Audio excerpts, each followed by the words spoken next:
ये सुप्रभातम। और एक सलाह फिर से कि जब भी आप परीक्षा में जाएं तो शांत चित्त हो करके मन को एकाग्रचित करके प्रश्न पत्र को पढ़ें और फिर प्रश्नों का उत्तर दें। ठीक है बच्चों, तो चलिए आज का प्रश्न देखो बच्चों, यह कक्षा 9 के प्रवेश परीक्षा के लिए यह प्रश्न है।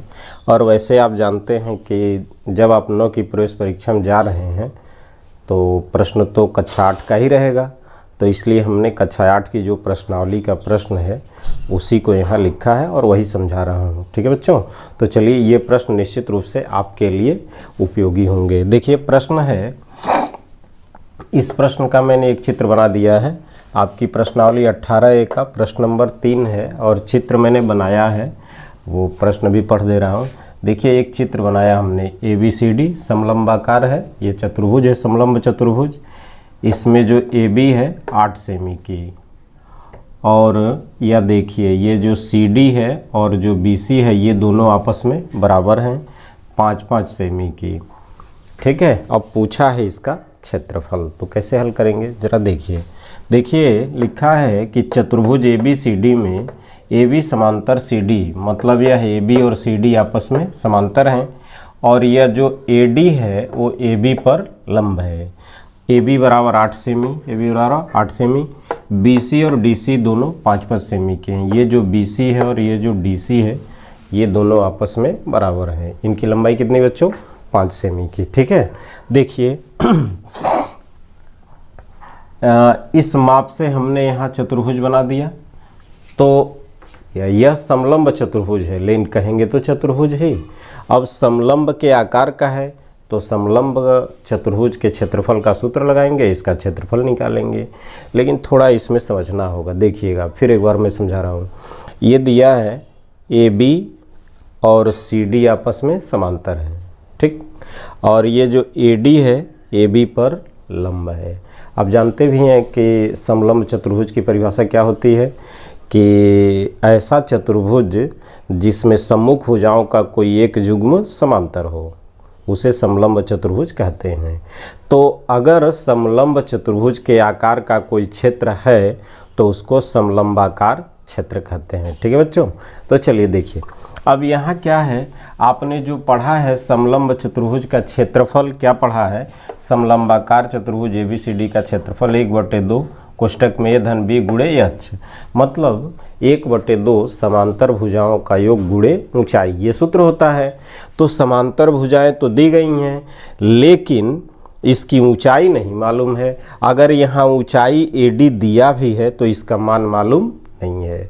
तो सबसे पहले हम इसकी ऊंचाई ज्ञात करेंगे और जब ऊंचाई ज्ञात कर लेंगे तब इसका क्षेत्रफल आपको मिल जाएगा। ठीक है, तो चलिए सबसे पहले ऊंचाई ज्ञात करने के लिए क्या करते हैं, देखो ऊंचाई यहाँ AD दिया है लेकिन उसका मान नहीं मालूम है, तो इसके लिए हम यहाँ से क्या करते हैं, ये जो C है ना बच्चों, C से इस पर लंब डाल दीजिए AB पर। किस पर लंब डालेंगे बाबू? AB पर। ये PC लंब डाल देते हैं किस पर? AB पर। आप जानते हैं 90 अंश का यहाँ कोण बनेगा, लंब डालेंगे तो। अब यह देखिए समकोण त्रिभुज बन गया। कैसा त्रिभुज बन गया? समकोण त्रिभुज। ठीक है, अब इस PC का मान निकल जाएगा, और जैसे ही PC का मान निकलेगा तो आप इस समलंब चतुर्भुज का क्षेत्रफल या समलंबाकार क्षेत्र का क्षेत्रफल आप आसानी से ज्ञात कर सकते हैं। तो चलिए देखिए, यह देखिए माप दे दिया, यहाँ चतुर्भुज ABCD का क्षेत्रफल क्या है हमने क्वेश्चन मार्क कर दिया कि मतलब यही ज्ञात करना है।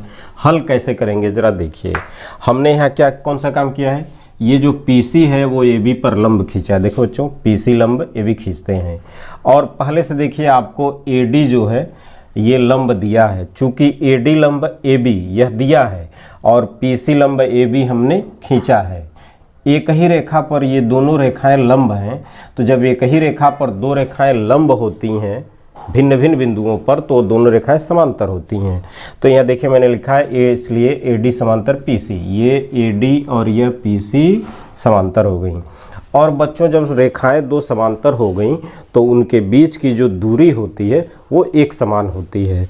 तो इसलिए यह देखिए PA और यह CD, PA और DC, AP और CD, ये पी ए और सी डी दोनों आपस में बराबर हो गई। समांतर रेखाओं के बीच की दूरी बराबर होती है।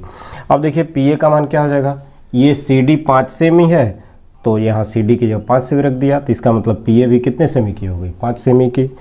अब यहाँ देखिए यह जो ए बी है तो ए बी बराबर क्या मिला है, पी ए धन पी वी। देखिए ए बी को लिख सकते हैं पी ए धन पी वी, तो ए बी का मान 8 हो गया, पी ए का मान 5 है और ये धन पी वी।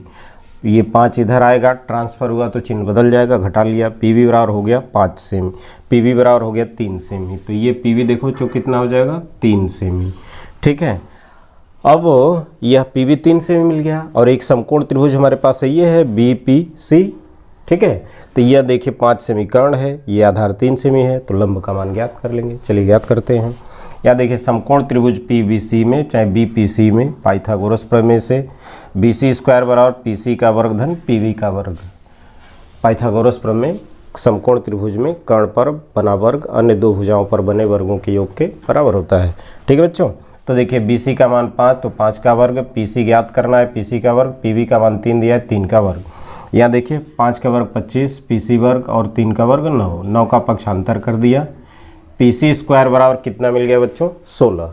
बात समझ में आ रही है।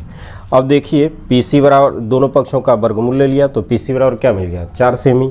अब देखिए आपको अब ऊंचाई मिल गई, ऊंचाई क्या हो गई बच्चों, मिल गई। आज जब आपको ऊंचाई मिल गई 4 सेमी तो क्या करेंगे, सूत्र लगाइए, समलंबाकार चतुर्भुज ABCD का क्षेत्रफल बराबर 1/2 ए धन बी गुणे एच, मतलब समांतर भुजाओं का योग गुणे ऊंचाई। तो यहाँ हो गया बराबर 1/2 8 धन 5 गुणे 4, 2 से काट दीजिए 2 दूना 4 और यह हो जाएगा 8 5 13, 13 दूना 26, 26 वर्ग सेमी।